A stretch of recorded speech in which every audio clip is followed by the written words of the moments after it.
এক ভদ্রমহিলা পাসপোর্ট অফিসে এসেছেন পাসপোর্ট করাতে।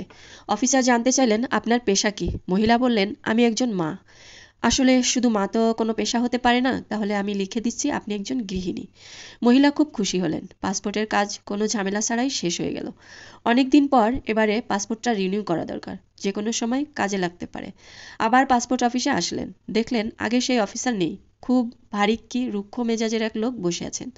যথারীতি ফর্ম পূরণ করতে গিয়ে অফিসার জানতে চাইলেন আপনার পেশা কি। মহিলা চট করে কিছু একটা বলতে গিয়েও থেমে গেলেন। কয়েক মুহূর্তে ভেবে বললেন আমি একজন গবেষক। নানা রকম চ্যালেঞ্জিং প্রজেক্ট নিয়ে কাজ করি।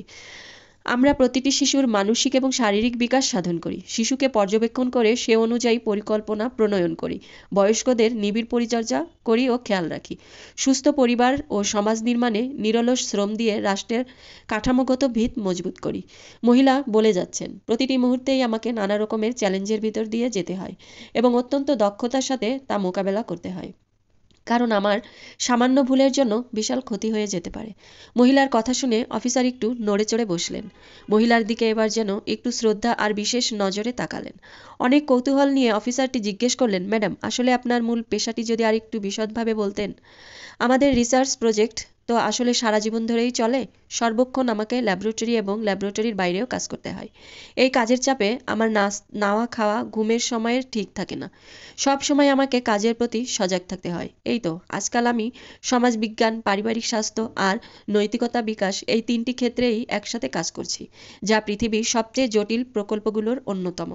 অফিসার মন্ত্রমুগ্ধ হয়ে মহিলার কথা শুনছেন। এমন গুণী বিস্ময়কর মহিলা। প্রথমে কিন্তু মনে হয়েছিল খুব সাধারণ।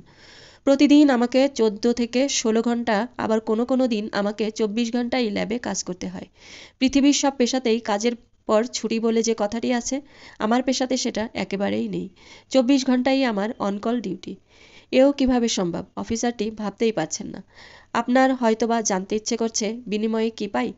এই চ্যালেঞ্জিং প্রকল্প পরিচালনায় আমার সেই অর্থে কোনো পারিশ্রমিক নেই। পরিবারের সবার মুখে হাসি আর পারিবারিক প্রশান্তিই আমার পারিশ্রমিক। আর আমার কাজের পুরস্কার হিসেবে সর্বোচ্চ কর্তৃপক্ষ থেকে পেয়েছি 3টা স্বর্ণপদক। অফিসার হতভম্ব। এ কেমন নিঃস্বার্থ কাজ পাগল। এবার আমি বলি আমার পেশা কি। অফিসার এতক্ষণ এই উত্তরের অপেক্ষায় ছিলেন।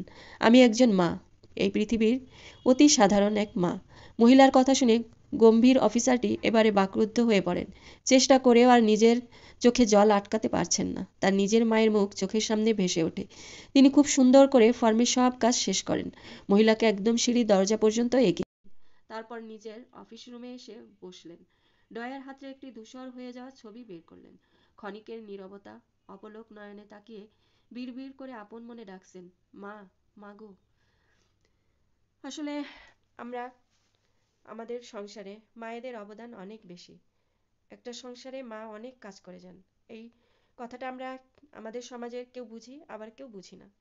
তো যাই হোক, সবাই কেমন আছেন? আমরা আলহামদুলিল্লাহ। তো কথা বলতে বলতে আমি আমার কাজ প্রায় শেষের দিকে করে ফেলেছি, রান্নাটা। আর আমার কথাগুলো আর আমার গল্পটা কেমন লাগলো, আপনাদের মূল্যবান কমেন্টটা কমেন্ট বক্সে রেখে যাবেন। তো আজকে এই পর্যন্তই। সবাই ভালো থাকবেন। আল্লাহ হাফেজ।